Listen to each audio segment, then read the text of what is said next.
I'm really weirded out about doing this. Today I met with the Ale Lady. That's the Twitter alter ego of Danny Carberry, an ex-landlady turned ale enthusiast. If you could just tell me a bit about yourself and your relationship that you've had with the beer industry over the years.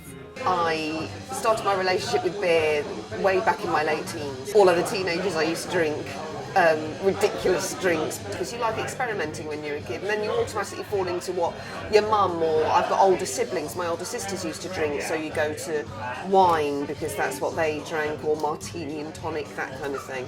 Then I went into the pub trade. I did what many teenagers do when they hit 18 and got a pub job to sort of earn a bit of extra cash. And the guy who ran the pub, it was a free house, he really, really cared about his beer. And I dropped out of college so he could teach me more about looking after beer, and eventually I took over that pub at the age of 19. Now, when I realised that it wasn't just what happens in the brewery, but what actually happens in the cellar in the pub, it makes such a massive difference to what's served in the pint. It's an art, basically, that goes on downstairs in the pub. Now, you run an account called the Ale Lady on Twitter. What kind of things do you hope to do with it? It's just a bit of fun. Yeah, it's just a hobby for me. I try and tweet about various things that I try and make it easier for people to understand. For example, I tweeted about a particular beer that I tried last night that I hadn't tried before. It was incredible. It was a special beer. It was 10%, which is not the kind of thing you'd usually find in a pub. It's more close to wine. It tasted like sweet Marmite, which might sound really hideous to a lot of people, but it was actually really tasty.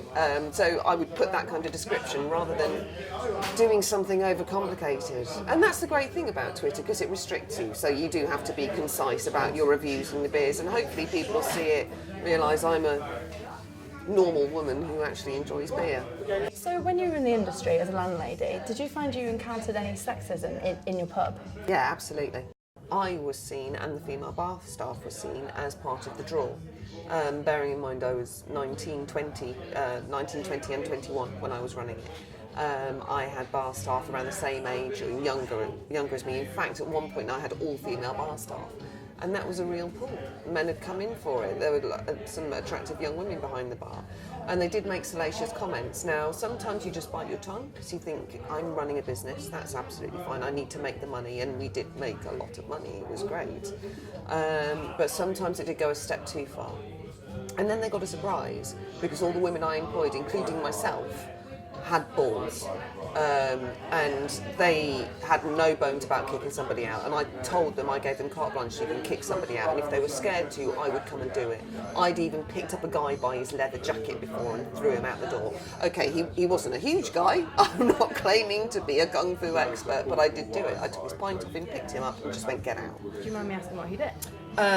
We had our spirits beyond the glass washer, and you had to step up and reach for them.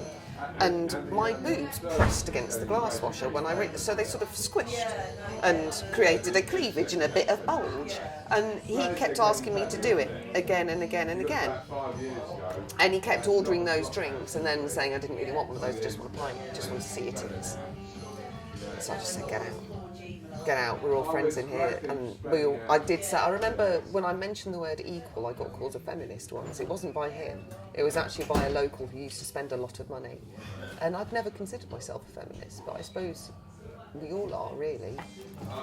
How would you say pub culture has changed since you were a landlady? It's a bit of a bugbear of mine that pubs like the one we're sitting in now, which is my ideal kind of pub, that a lot of my friends called an old man pub. It's not full of old men, it's got some old men in it, but you know, it's a proper pub that sells decent beer. But a lot of pubs like this close down now. So I think pubs have changed, making it more accessible to everyone because it's a more androgynous environment, I suppose, rather than your old man pub, as people say. But me, personally, I love an old man pub.